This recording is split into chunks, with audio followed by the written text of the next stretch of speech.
Senhora Presidente da Assembleia Geral, Ana Helena Barbuch, senhor Secretário-Geral, Antônio Gutierrez, caro chefe de Estado e de governos, representantes dos Estados-membros aqui reunidos.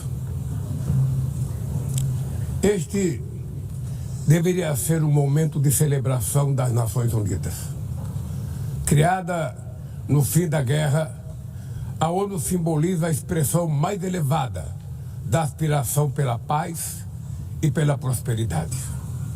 Hoje, contudo, os ideais que inspiraram seus fundadores em São Francisco estão ameaçados como nunca estiveram em toda a sua história. O multilateralismo está diante de nova encruzilhada. A autoridade desta organização está em xeque.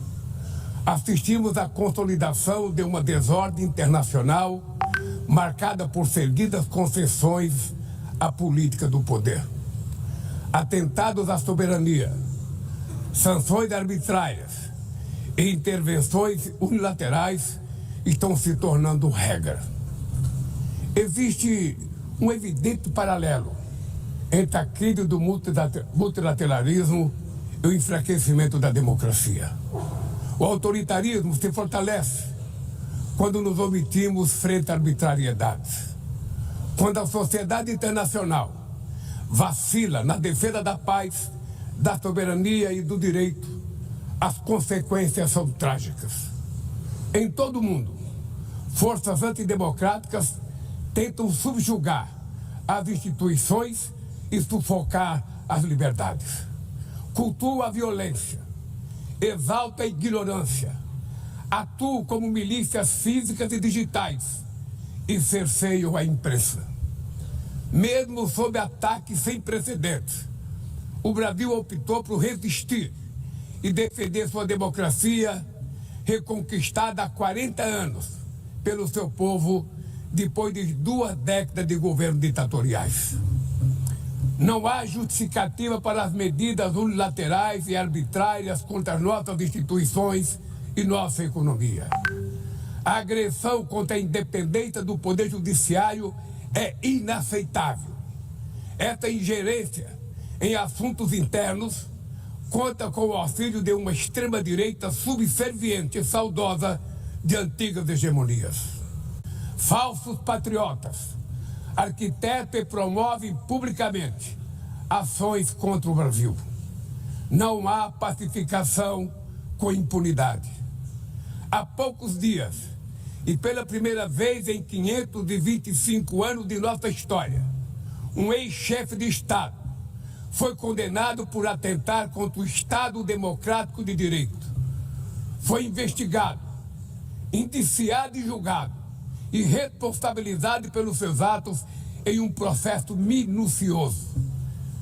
Teve amplo direito de defesa, prerrogativa que as ditaduras negam às suas vítimas. Diante dos olhos do mundo, o Brasil deu um recado a todos os candidatos autocratas e aqueles que os apoiam. Nossa democracia e nossa soberania são inegociáveis. Seguiremos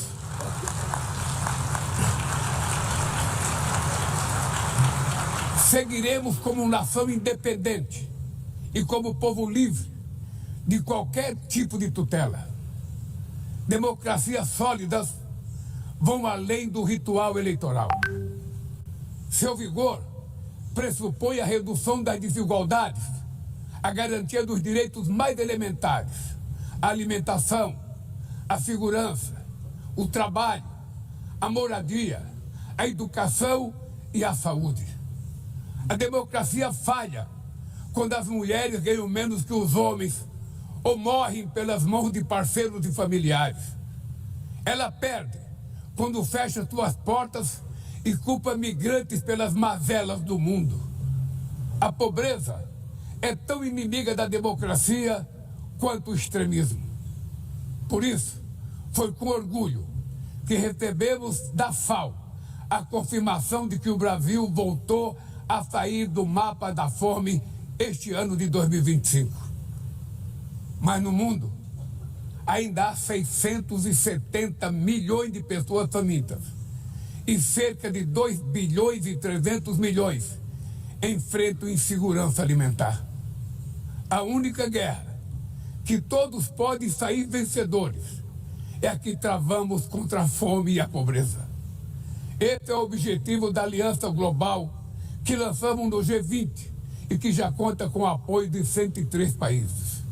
A comunidade internacional precisa rever suas prioridades, reduzir os gastos com guerras e aumentar a ajuda ao desenvolvimento, aliviar o serviço da dívida externa dos países mais pobres, sobretudo os africanos, e definir padrões mínimos de tributação global para que os super ricos paguem mais impostos que os trabalhadores.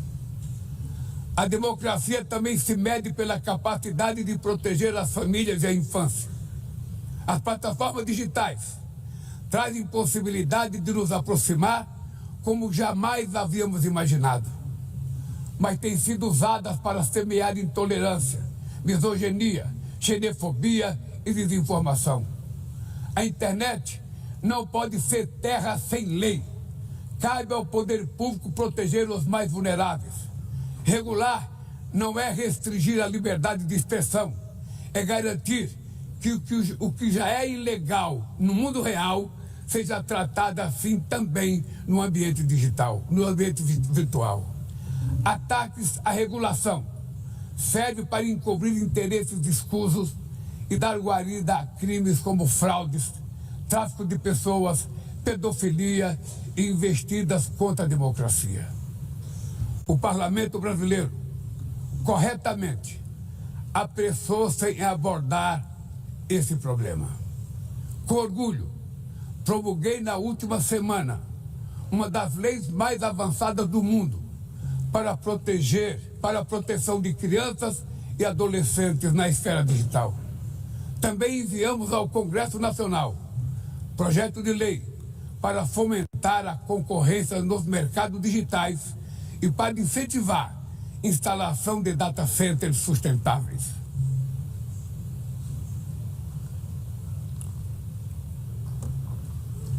Para mitigar os riscos da inteligência artificial, apostamos na construção de uma governança multilateral em linha com o Pacto Digital Global aprovado neste plenário o ano passado.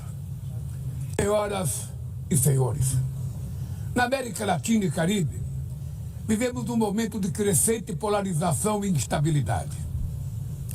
Manter a região como zona de paz sempre foi e é a nossa prioridade.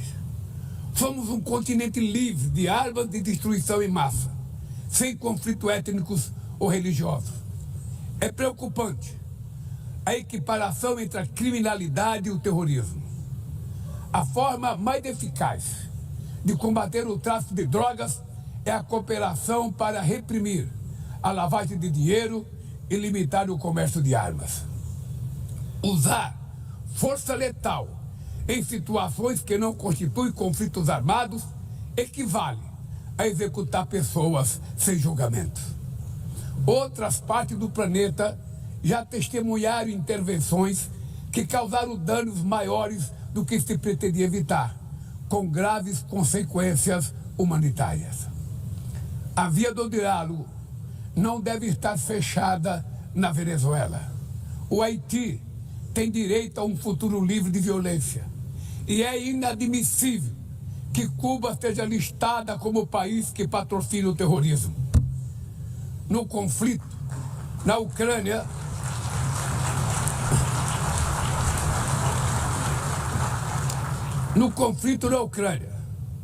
todos já sabemos que não haverá solução militar. O recente encontro no Alasca despertou a esperança de uma saída negociada. É preciso pavimentar caminhos para uma solução realista. Isso implica levar em conta as legítimas preocupações de segurança de todas as partes. A Iniciativa Africana e o Grupo de Amigos da Paz, criado por China e Brasil, podem contribuir para promover o diálogo. Nenhuma situação é mais emblemática do que o uso desproporcional e ilegal da força do que a da Palestina.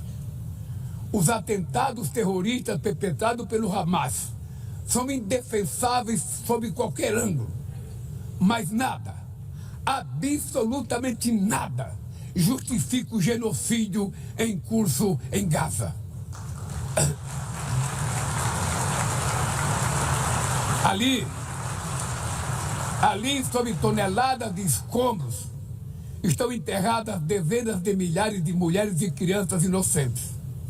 Ali também estão sepultados o direito internacional humanitário e o mito da superioridade ética do Ocidente. Esse massacre não aconteceria sem a cumplicidade dos que poderiam evitá-lo.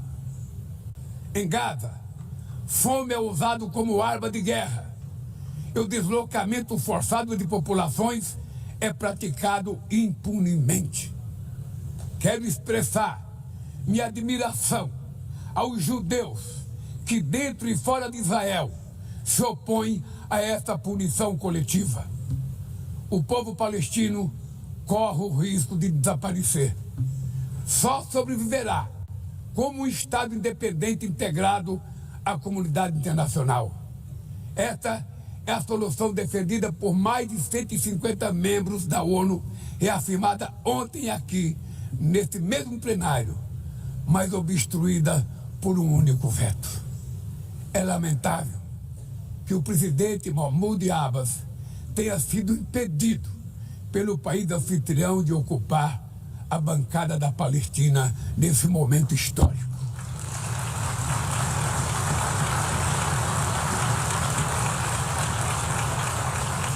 O alastramento desse conflito para o Líbano, para a Síria e o Irã e o Catar fomenta a escalada armamentista sem precedentes. Senhoras presidentas, bombas e armas nucleares não vão nos proteger da crise climática.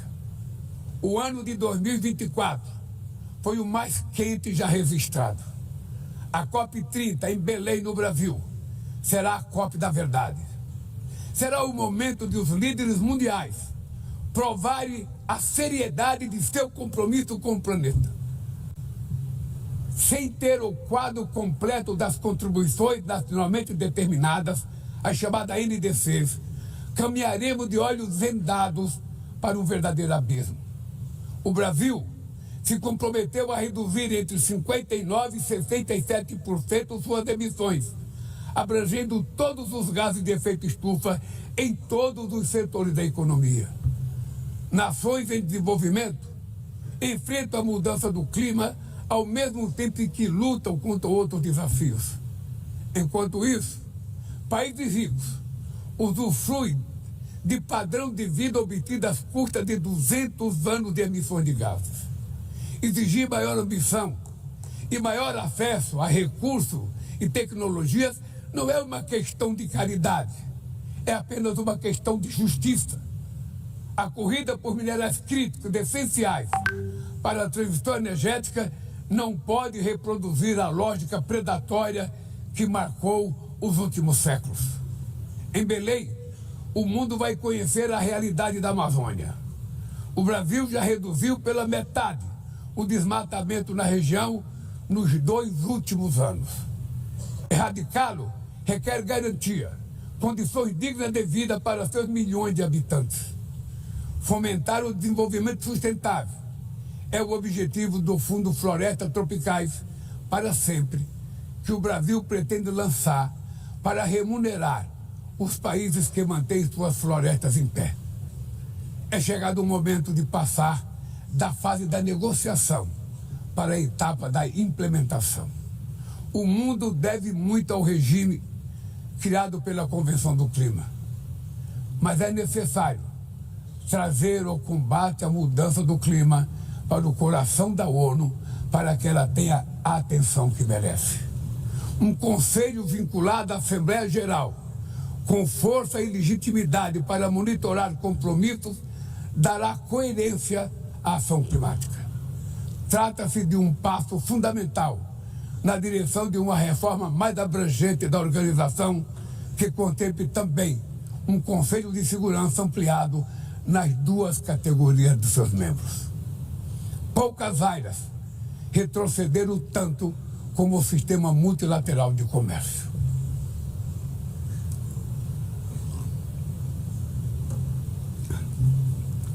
Medidas unilaterais transformam em letra morta princípios basilares como a cláusula de nação mais favorecida.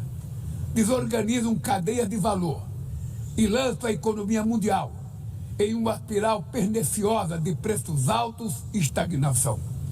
É urgente refundar a OMC em bases modernas e flexíveis. Senhoras e senhores, este ano o mundo perdeu duas personalidades excepcionais. O ex-presidente do Uruguai, Pepe Mujica, e o nosso querido Papa Francisco. Ambos encarnaram como ninguém os melhores valores humanistas.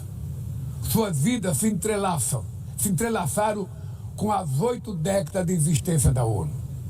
Se ainda estivesse entre nós, provavelmente usariam esta tribuna para lembrar que o autoritarismo, a degradação ambiental e a desigualdade não são inexoráveis.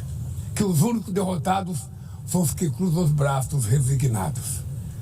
Que podemos vencer os falsos profetas de oligarcas que exploram o medo e monetizam o ódio. E que o amanhã é feito de escolhas diárias e é preciso coragem de agir para transformá-lo. No futuro que o Brasil vislumbra, não há espaço para a reedição de rivalidades ideológicas ou esfera de influência. A confrontação é inevitável. Precisamos de lideranças com clareza de visão, que entendam que a ordem internacional não é um jogo de soma zero. O século XXI será cada vez mais multipolar. Para se manter pacífico, não pode deixar de ser multilateral. O Brasil confere crescente importância à União Europeia, à União Africana, à ASEAN, à CELAC, aos BRICS e ao G20. A voz do Sul global deve ser respeitada e ouvida. A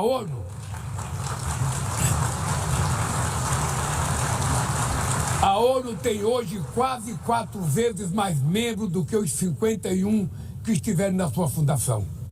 Nossa missão histórica é a de torná-la novamente portadora de esperanças e promotora da igualdade e da paz, do desenvolvimento sustentável e da diversidade e da tolerância. Que Deus nos abençoe a todos e muito obrigado.